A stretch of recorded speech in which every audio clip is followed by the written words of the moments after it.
সুরেন্দ্রনাথ কলেজে 2 ট্রলি ভর্তি টাকা উদ্ধার ইউনিয়ন রুমে। উড়িয়ে খেলো যক্ষের ধন। পরবর্তীতে পেঁয়াজের খোসা ছাড়ানোর পরতে পরতে উদ্ঘাটন রহস্যে।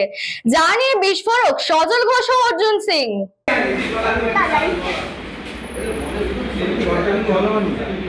আপনি দাঁড়ান ওনাকে একটু আনতে পারবেন?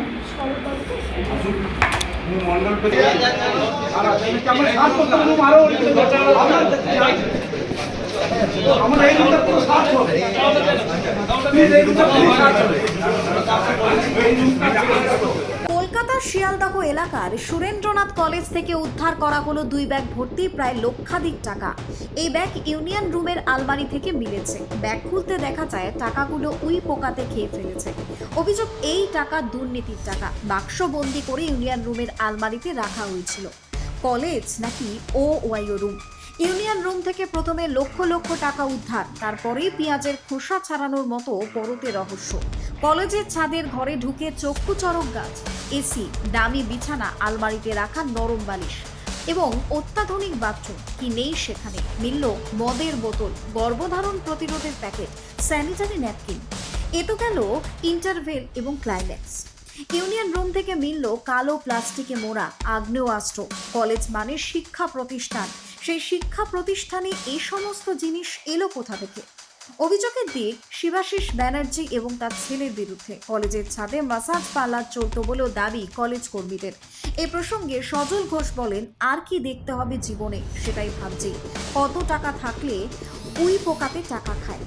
এতদিন যেমন দেখেছি টাকা নিয়ে চাকরি দুর্নীতি, সেই রকমই এই সমস্ত কলেজগুলোতে কোটি কোটি টাকা নিয়ে ভর্তি বিক্রি হয়েছে। মানে আর কি দেখতে হবে এই জীবনে, এখন শুধু সেটাই ভাবছি। আমরা দেখলাম পার্থর বাবুর ঘরে টাকার পাহাড়, আমরা দেখতে পেলাম। আর কি কি দেখবো? তারপরে দেখলাম কাউন্সিলরদের পাটের খেতে টাকা পুঁতে রাখা। আজকে দেখলাম তৃণমূলের ছাত্র নেতারা, যদিও তাদের বেশিরভাগের বয়স 60-এর বেশি, তারা ইউনিয়ন রুমে আলমারির ভেতর লাখ লাখ টাকা, এবং সেই টাকাও উইয়ে খেয়েছে। ভাবতে পারেন কত টাকা থাকলে পরে টাকা উইতে খায়।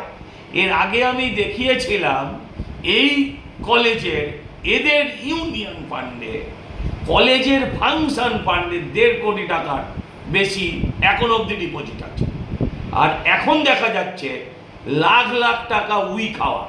এবং এই সমস্ত টাকা জনতার, এদের গরিবের টাকা, ছেলেদেরকে ভর্তির টাকা।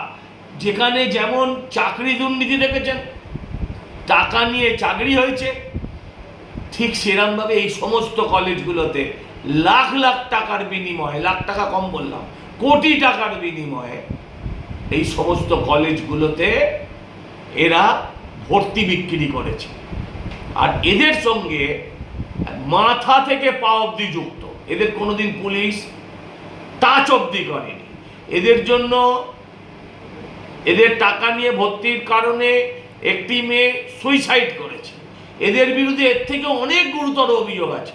তার সত্ত্বেও পুলিশ এদের কোনোদিন কেশাগ্র স্পর্শ করেনি।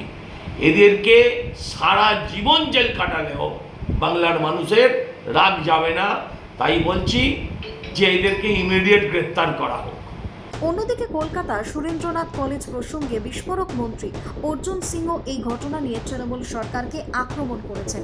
নোয়াপাড়ার বিধায়ক তথা রাজ্যের মন্ত্রী অর্জুন সিং তিনি বলেন, তৃণমূলের ছাত্র ইউনিয়ন ছিল টাকা তোলার মেশিন, আর ছাত্র নেতারা ছিল রেপিস্ট। এরা সরকারি ক্ষমতাকে অপব্যবহার করে অপরাধ করেছে। আগেও বলেছি, ছাত্র ইউনিয়ন মানে মমতা ব্যানার্জি টাকা তোলা মেশিন ছিল, এটিএম ছিল, রেপিস্টদের একটা সমূহ ছিল। তৃণমূল ছাত্র নেতা মানে রেপিস্টদের সমূহ। একটা লোককে আমার এগেনস্টেও দাঁড় করিয়েছিল, সে সভাপতি ছিল। এরা একদম মানে কি বলা যাবে, মানুষের শ্রেণীর মধ্যে এরা পড়ে না। এরা সব সরকারের ক্ষমতার ভোগ করেছে। কলেজের মধ্যে মাসাজ পার্লার খুলেছে, কলেজের মধ্যে কি করেছে আপনি দেখেন, টাকা পাহাড় রেখেছে, টাকা, মদের বোতল, আর্মস, এমুনেশন সবই তো আছে। বাংলাকে মমতা ব্যানার্জি, বাংলার মানুষ মমতা ব্যানার্জিকে ক্ষমা করা উচিত না। মানে কি বলা যেতে পারে, মমতা ব্যানার্জি বাংলার মানুষের অভিশাপে, মমতা ব্যানার্জিকে ব্যাপক অভিশাপ করবে। মানুষ আস্তে আস্তে সব তথ্যগুলো পাচ্ছে, দেখা যাবে। Bureau report, news Banga time. St. Augustine's Day School, Barrackpur. Success for every child. Admission open session 2026 to 2027. Contact number 9007934555. AM jewellers Ichapur Anandamath. আমাদের মেকিং চার্জ 3%। আমাদের লাইভ দেখুন JM জুয়েলার্স ফেসবুক পেজে প্রতিদিন রাত 7:35 আমাদের ভিডিও শেয়ার করলে পেয়ে যাবেন সোনার নাকছাবি একদম ফ্রিতে। ঠিকানা ইছাপুর আনন্দমঠ, উত্তর 24 পরগনা। যোগাযোগ 7439131404। আমাদের অনলাইন ডেলিভারির ব্যবস্থা আছে।